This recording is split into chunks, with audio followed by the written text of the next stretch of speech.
Hello and welcome to the video. This is an unboxing and first look of this thing here. This is the Shark Byte system from Shark that we've all been hearing about for a long time. Now I'm going to go through what it is and some of the outlines of how it works and my initial experiences here. But this isn't my first exposure to this technology. Obviously, you know, those who watch the channel, I've been trying HD systems for a long time. Originally, it was good old Tonics, if you remember back to those days. Then there's obviously the DJI system. And then last year, I also got this, which is the development kit. This was actually called Bifrost, I think it was called. I think that's the name of it. So this was the receiver. It was a screen, 4 antennas, HDMI cable that went into your goggles, powered by a battery at the back. I actually printed a little 3D mount to put it on top of my Taranis. On here we had a HD camera going into a video transmitter using regular good old-fashioned analog FPV style antennas, and then we had a little doohickey that's dropping down, which is what you use to kind of set everything up. Now, there has been an awful lot of work going on for Shark, and I've constantly been chasing them, going, when's the next version coming out? When's the next version coming out? And the cool thing is, it's arrived. So I can kind of show you what it looks like and talk a little bit about how it works and what it is. If you have any specific questions, then do pop them down below. I'm going to be doing the testing on this over the next couple of weeks. Now it's here. Put it through its paces. I don't think this is the final release version. I think this module probably is, but talking to the Shark team, it looks like they've already improved the video transmitter portion. It's a 2-board video transmitter, an RF and a BB board, but I'll come on to that in a minute. That's why I think we just need to be a little bit careful about all the images and everything else, because I'm not sure this is final firmware and things yet, but I thought it'd be interesting to kind of show you what the system looked like and what it was and what it wasn't. So here's some of the basic specs. This has the same 8 channels as raceband, which is kind of how the HD systems do it as well. In the goggle, it has 2 antennas. These are patch antennas, right hand circular polarized, and there's 2 SMA connectors on the top for antennas of your choice. I probably wouldn't do it this way. I'm probably going to change these out. I would have the antennas at slightly different angles to give you a better chance of getting the reception. The power levels on the video transmitter are 25, 200 and 500 milliwatts, and out at the bottom of the unit it's going to output a 720p, either 50 or 60 frame per second video, depending on how you get your camera set, over this little HDMI cable into your goggles. Now, as those of you probably spotted, I've still got my module in here. I've just turned that module off using the switch at the bottom, selected HDMI as my input, and I can see everything, and away you go. Now the nice thing is you can also control how the system works from inside Betaflight using the sticks on your radio, very similar to the on-screen display stuff that we're used to with analog over things like SmartPort and Tramp.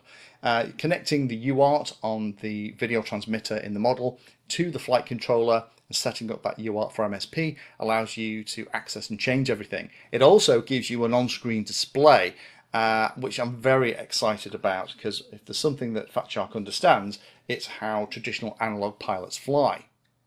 So here's the 3 parts of the system as they arrived to me a couple of days ago. First of all, we have the Runcam Nano HD, then we have the video transmitter, and then we have the receiver module.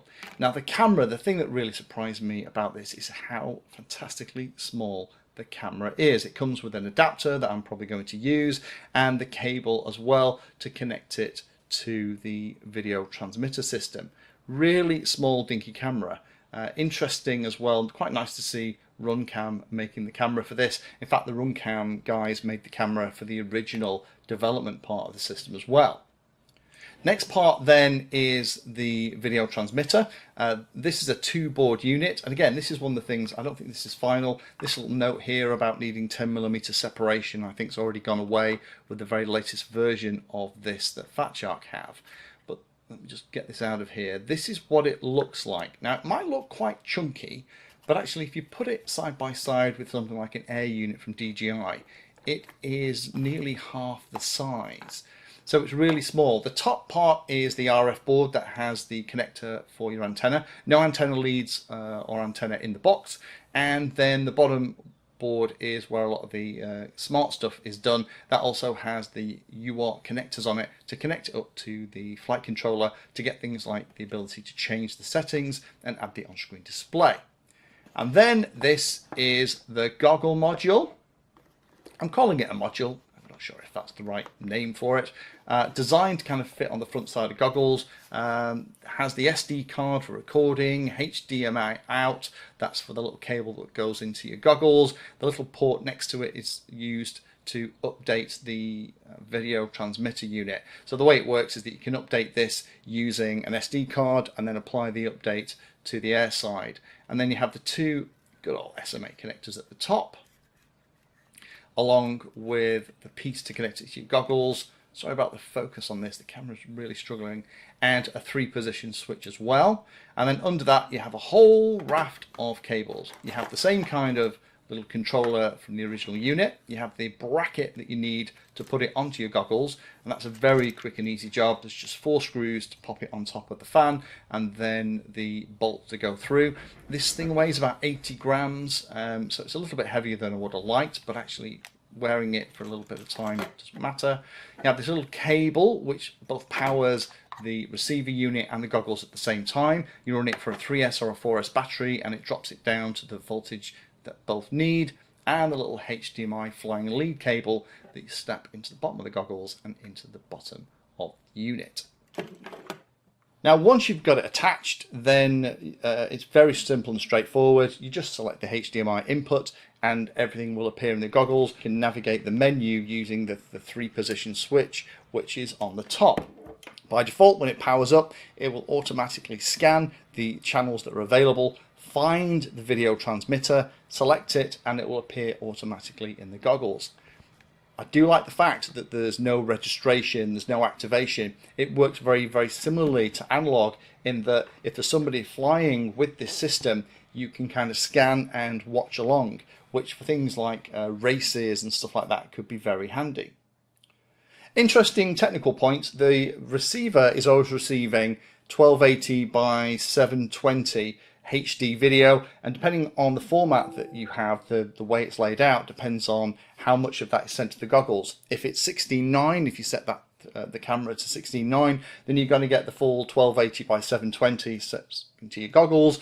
If you select 4:3, you're going to get something like 960 by 720 in the image in your goggles.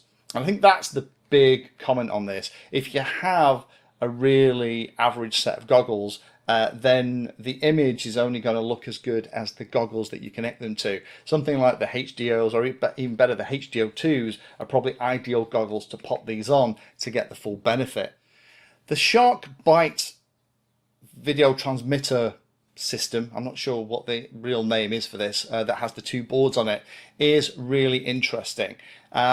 This was an awful lot different in the original versions. Now this one does run pretty warm. They do say, you know, make sure you have a fan on it on the desk, and I definitely recommend that if you're going to try and use it on the higher powers. But the thing that's really surprised me is how incredibly small this is. This is really small and lightweight, both with the camera and the video transmitter. And if you put it by the side of something like a DJI Air unit, you can see how dinky and small it is. Now I'm actually going to put this unit for my testing into that AR Wing Pro, and that's why I didn't kind of hardwire that DJI stuff in it, because I'm interested to see what it works like with fixed wing. Also, the fact that they've got the nice gap on the top means I can have lots of airflow over this to keep it cool when it's flying. Now the RF has the MMCX connector, so you can use, as I said at the beginning, there's nothing particularly different about the antennas that you use on this. By default, the receiver has right-hand circular polarized patches in it, so I would recommend obviously using right-hand antennas for the whole thing, which I obviously am. The BB board has the UART connectors on it for the on-screen display and also the configuration.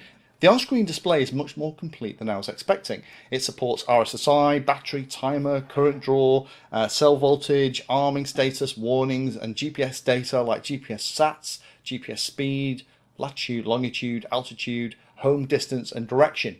So if you have a system that's capable of producing all that telemetry, then you just connected up, and you can configure it. Full details are in the manual. Really impressed with that. I wasn't expecting that to be quite as rounded out, and hopefully that will continue to improve, and we can continue to have that same kind of analog on-screen display goodness with this system as well. So there's a lot that I like about this. This is another option for people who are interested in trying a higher definition image than good old analog FPV. I like the fact that the way it works is very similar to analog FPV. You kind of set the channel on the video transmitter, you tune the channel on the receiver, and you can see it. There's no having to plug it into a computer, activation, binding, or any of that gubbins. It just kind of works. I also like the fact that these components are an awful lot smaller. It gives an awful lot more opportunity to put them in different places. Although, however, at the moment, this unit does run quite hot, so I would be really reluctant to put it inside a foam model. I'd always want it to be in very good airflow. And the other thing, I guess, is that this just does feel like an evolution of analog FPV that I'm such a big fan of. It's just kind of the next version of it, rather than being a completely new way of having to do it and having to use new goggles and those kind of pieces like you do with the other systems. Now, there's obviously going to be a lot more testing needed of this for me to kind of give my considered opinion. And again, I have to be a little bit careful because I'm pretty confident that isn't the final unit. So I'm going to be keeping in contact with the guys at Fat Shark and making sure my firmware is up to date and that I'm using the latest greatest. I'm interested to see how much better it's going to be, so I can kind of give a ranking of if analog is here and the full 50 megabits per second DJI is here, where does the Fat Shark system sit in the middle, particularly with a Fat Shark set of goggles. So stay tuned for that. I think that is probably the big question, along with how much it's going to cost, because at the moment I don't know that either. And that kind of quality comparison versus the cost is going to be the decider for lots of pilots, I think, on whether they invest in this. And I obviously need to test things like how it handles breakup and what kind of range you get on 25 milliwatts and all of that goodness as well.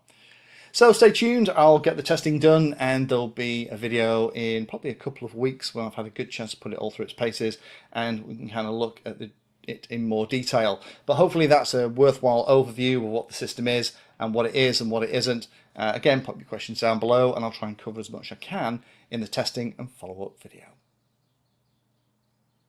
Thank you for watching my video and watching right to the very end. If you want to find out what I'm currently working on, you can follow me on social media by searching for Painless360 in the usual places. If you'd like to become part of the inner circle, then you can become a Patreon. Details are in the description and you get lots of additional benefits. Check out the playlist section on the channel too. I organise all of my videos into playlists and it's called something like Introduction to or for Beginners. All of the content is aimed so that you can start at the very beginning and it teaches you that subject, starting with simple principles and moving up to teach you everything you need to know.